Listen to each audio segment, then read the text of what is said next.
No, we actually came for the conversation this time. We're here to talk food.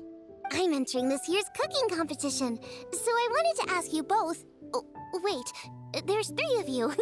I wanted to ask the 3 of you what kind of food you like. Most astutely self-corrected. We shall surely supply our assistance. You need to know what food I like? It's all the same. No flavor. Chi-Chi has some gustatory dysfunction and can't taste any food. Make no mistake, she's not being uncooperative. Oh, I understand. That's fine. Still, I'd expect Chi-Chi to have some sort of dietary preferences, though. There must be some dishes that you like the sensation of. Sensation? Yes, there's one. Coconut milk. Nice and cold. Well, that doesn't help us. It's not a dish, it's a drink. How about you two? Any thoughts? I like bite-sized morsels of meat. I agree with Chang Sheng. Many of our patients are the elderly and young children. They find large chunks of fowl or seafood difficult to swallow and digest. Dishes where the ingredients have been finely chopped, on the other hand, are far more suitable for them. We also see plenty of people with colds and sore throats who find it difficult to eat rich food. From a purely pharmaceutical perspective, I tend to recommend soups and stews. Got it. Would that be medicinal soups and stews? Medicinal soup. I don't like it. I must apologize for having such a one-track mind. It's a little difficult to think about food without worrying about the health implications these days. We've had quite the endless stream of patients recently. If you ask me, I think the changing weather is to blame. That's okay. Everyone's input counts. Keeping it seasonal and suitable for all ages sounds like a pretty good idea to Paimon. Medicinal dishes have higher demands in terms of nutritional balance than the kind of food I normally cook. I don't usually focus on medicinal properties, but since this is for a competition, maybe I can score more points by taking both flavor and function into account. Food with substance. Always better. Everyone will like it. It's a great suggestion. Thanks, everyone. You're welcome. As long as we could help. It's great to have a doctor's unique perspective. I'm feeling inspired. Oh, how you flatter me. Receptivity to sensible suggestions make for a savvy chef. Oh, she is! Creating new dishes is Xiangling's favorite thing to do. You can be sure she'll put lots of care and attention into it. Everyone's got their hobbies, and mine is cooking. Usually I just go with my own ideas, but having a whole new perspective this time is sure to make a big difference to the end result. Great! That makes this whole trip worth it! Alright, time to move on to the next. So we've got an independent thinker's perspective and a health perspective. Next, Paimon thinks we should probably talk to some picky eaters.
Oh, it's the Traveler and Paimon.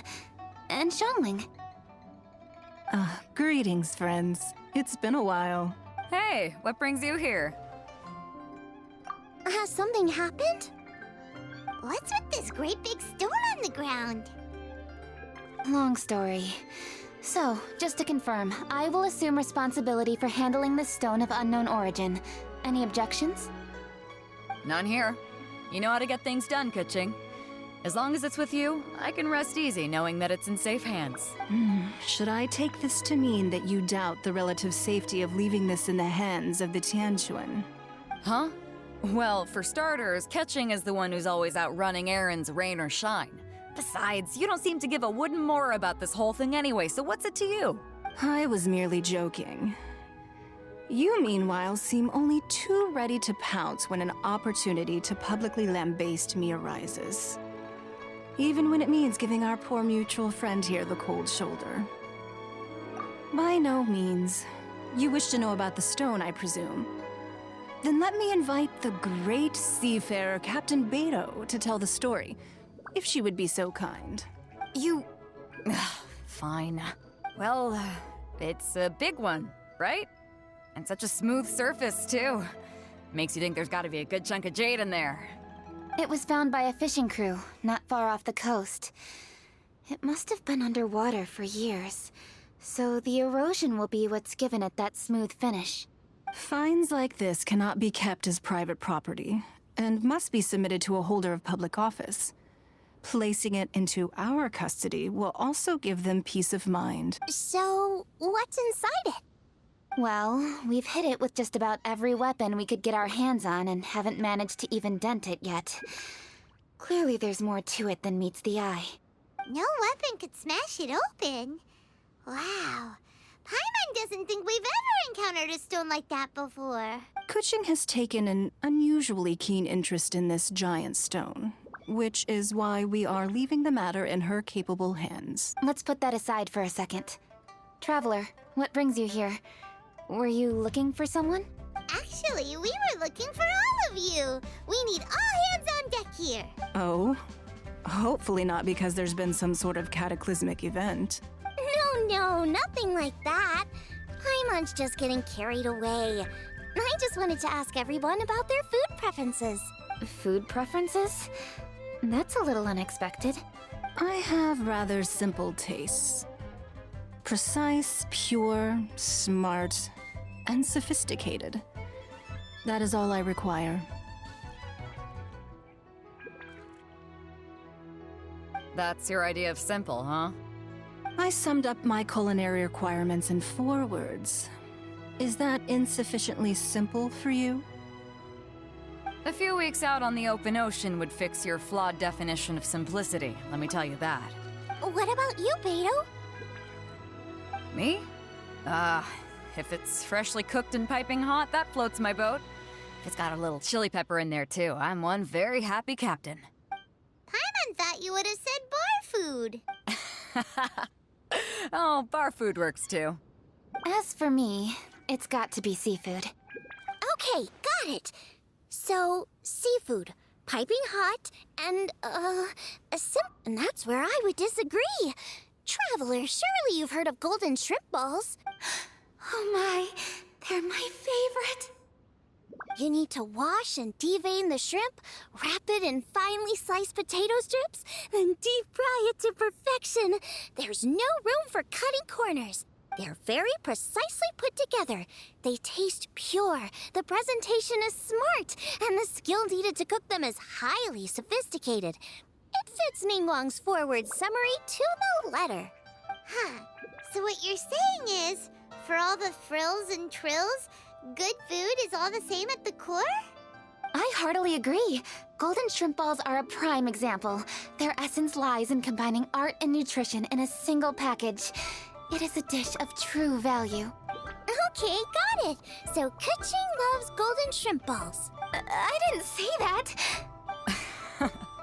No, at least not outright. Alrighty. Thanks for all your input. I'll be sure to take it all into consideration. Traveler, Paimon, do you have anything planned after this? Good. I'd like you to help me investigate something. It's about this stone. You picked the right people for the job. We investigate stuff all the time. My thoughts exactly. The Qixing has a public duty to deliver our final verdict to the fishermen, but there are also some things I would like to investigate on a personal level. I'm sure you've become acquainted with the general background of the Moon Chase Festival. However, I have my own understanding of this festival's roots. My grandfather was a researcher of Liyue's traditions. In his notes, he indicated that there was a deity called the Stove God in ancient Liyue, which people paid tribute to at a certain time of the year. Very few written records make mention of the Stove God, and those that do are notoriously confusing. Some scholars believe that the Stove God was just another title held by the Lord of Geo, but others suggest that this was a different deity altogether. One folktale even claims that the ancients found the Stove God's shrine, but there was no statue, only a huge, smooth slab of stone. Shortly after it was found, the stone was lost in transit, and it hasn't been seen since.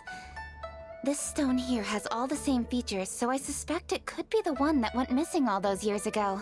After many years of researching ancient texts, my grandfather came to believe that the practice of paying seasonal tribute to the Stove God may be best described as a festival. He called it the Stove God Festival.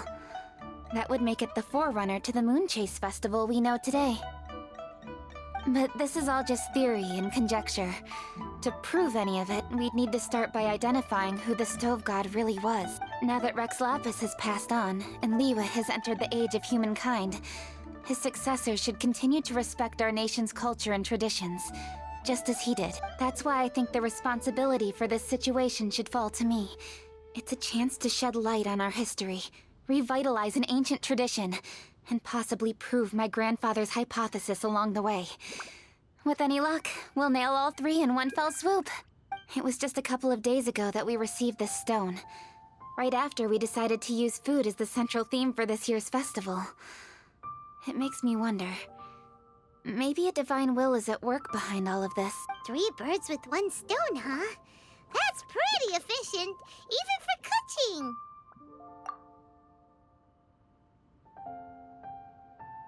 Hey, don't worry about that. This sounds super important, so don't mind me. Besides, we're only... Wait a second. I got it! What? Why are you shouting? Ka-ching, can I tag along for your investigation? But... Since it's all about the Stove God, I might get to learn something useful about cooking along the way. It'll be great inspiration for me in the competition. Please, let me come along. I promise I'll help. if it means that much to you... Okay, I suppose you can come. Really? Yay! Thank you so much! You're the best! Now that that's settled, time to get going. Jingsa Village is said to be home to a lot of historical texts, so I'd like to start by making some inquiries there. Alright, then it's off to Jingsa we go!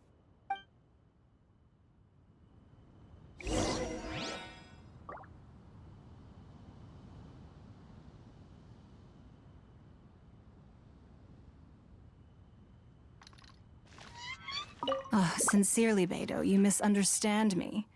I have many simple pleasures. I take a stroll through Yujing Terrace and one down by the harbor every single day. Huh. Well, everyone has their way of procrastinating, I guess.